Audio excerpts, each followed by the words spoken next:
Next up, at UFC Edmonton, we have Derrick Lewis taking on Jhonata Diniz. Battle of the heavy-handed heavyweights. Somebody's getting knocked out. At least somebody should get knocked out. And that's what we have. We have two big guys that will swing. This is not a complicated fight to break down. We got Derrick Lewis, 28-12 in his career, 2-3 in his last 5. He's coming off that knockout win over Rodrigo Nascimento, taking on Jhonata Diniz, 8-0, undefeated in his career with 7 knockouts. I'm going to keep this as short as possible. Derrick Lewis is quite literally the knockout king. He has more knockouts in the UFC than any other fighter in any other weight class in history. And that's what he is. You're never going to see him shoot a takedown. You're not going to see him do anything technical. He's not even going to be winning the striking exchanges. Wait, what? He's not going to be... What did you say? What issue did you have with that? Are you talking about Derrick Lewis? Yes. You say he's never going to shoot a takedown. Obviously, the word never is a bit of an exaggeration, but the point was being made, Jacob. He's kind of got one game plan. Bomb away. How many takedowns do you think he's had in his career, Jacob? Looks like 1, 2, 3, 4, 5, 6, 7. He has 10. 8, 9. Over 30 10. fights, he's got 10. Sounds a lot more than ever. The takedown in the last fight against Rodrigo Nascimento, which involved a knockdown, was his first takedown in 1, 2, 3, 4. Was his first takedown in how many years is this? 3 years. And the person before that was Tai Tuivasa because Tai Tuivasa was lighting him up.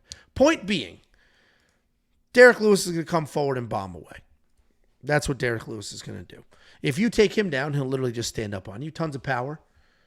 Insanely dangerous. Taking on Jhonata Diniz. Jhonata Diniz is a very good striker. He's got clean technique. He has incredible power. He has professional kickboxing experience. He can't really defend a takedown. So this might be a fight where Derrick Lewis all of a sudden is going to shoot a bunch of takedowns. But Derrick Lewis is a fan guy. He knows what he's doing. He's trying to put on a show. I think he's going to stand and bang for a little bit and see what happens. Jhonata Diniz is technical. He is coming off the decision win over Carl Williams where he was landing big early, had that guy in ice skates, and then did get taken down and did look absolutely useless after he did. To me, this is a 50-50 fight.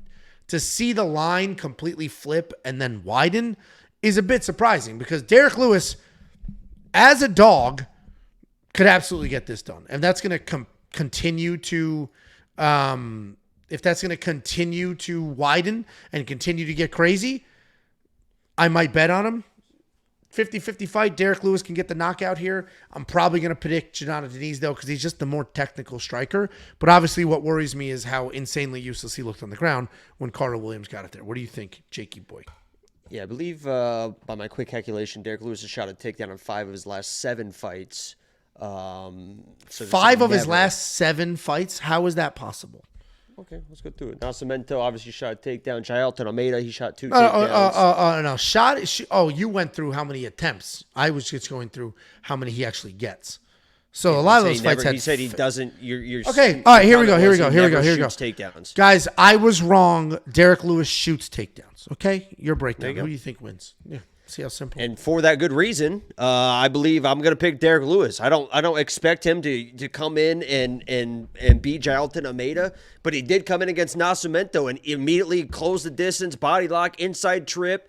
And Derrick Lewis, one of his best assets in fights is when he gets people on the ground, when he gets people against the cage, and he can rely on the big ground and pound. When people are trying to get back to their feet, he can just fucking hammer fist the fucking hell out of them. You saw Francis do the same thing. When you get people in those positions, you can just fucking unleash on them because if they want to get back to the feet, they have to expose their feet. I would not be surprised at all if Derrick Lewis comes in and shoots a takedown on a guy that he knows can be taken down. And it's not about getting the takedown of the control, looking for a submission. It's about getting people down so they have to get back to their fucking knees to get up, and that's when you fucking unleash. I have no doubt in my mind that Derrick Lewis is probably going to shoot a takedown at some point. I'm going Derrick Lewis because Jhonata Diniz, to me is not the crazy good kickboxing striker that I've seen. Is there a world where he stays on the outside, busts up the front leg of Derrick Lewis, use his speed because he's going to have the speed advantage, just kind of point fight the entire time, frustrate Derrick Lewis? Yeah, there is that world. But if he gets in a fucking fist fight with this guy, he's going to get knocked out. I believe Derrick Lewis can take this guy down, not to use it to get a fucking mount or get his back, a body triangle. Take him down. You get up first. Now he's got to get up, and I'm going to punch him in his head while he's getting up because he can't get up in the right way.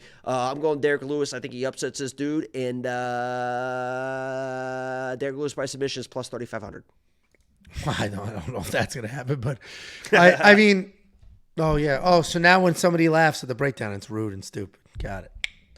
I do think you said if they get into a fist fight, Jhonata's getting knocked out. I mean, Derrick Lewis has been knocked out multiple times. Diniz was hurt and couldn't fuck it out and knock down or hurt Carl Williams.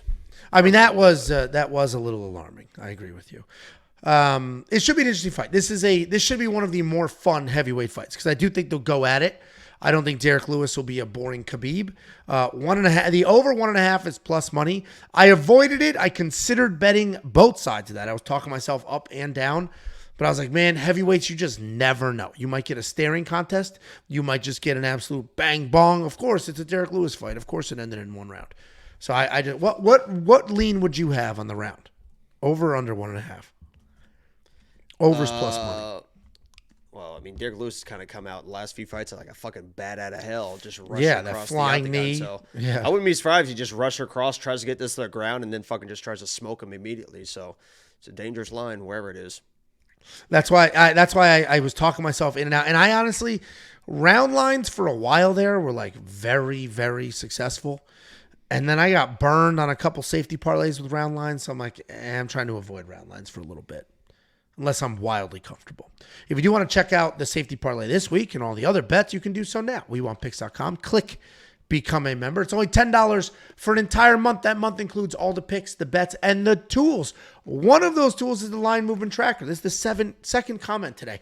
This card has a ton of line movement. And the tracker is what's making it so obvious for people. So a fake Sean Shelby says, how sure are you that this is the opening line for this fight? I am positive.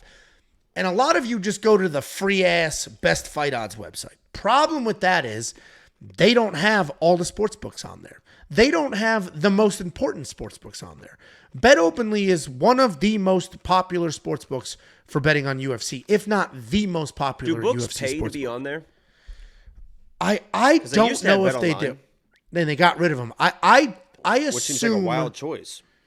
I assume BetOnline. I assume there's like an affiliate link built into that or something. Like there's definitely something going on.